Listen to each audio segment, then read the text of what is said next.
என்னை படிக்க வைக்கிறதுக்கு மணி மேல்நிலைப்பள்ளின்னு இப்போ மேல்நிலைப்பள்ளி, அன்னைக்கு அது உயர்நிலைப்பள்ளி.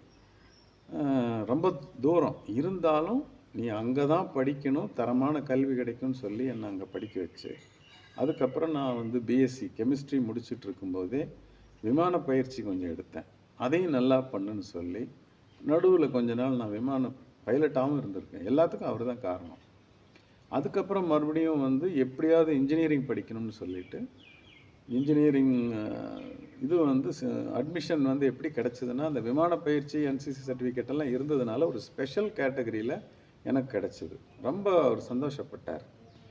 அந்த அதாவது அதெல்லாம் வந்து நாங்கள் கொஞ்சம் நல்லா ஸ்டெடியான காலம். ஆனால் கல்லூரி படிப்பு முடிக்கலாம் போது பொருளாதார ரீதியாக வந்து அவர் தன்னுடைய முழு பொருளாதார வருமானத்தையும் குடும்பத்துக்காக, அதுவும் எனக்கும் என்னோடய தங்கையினுடைய படிப்புக்கு மட்டும்தான் செலவு பண்ணார்.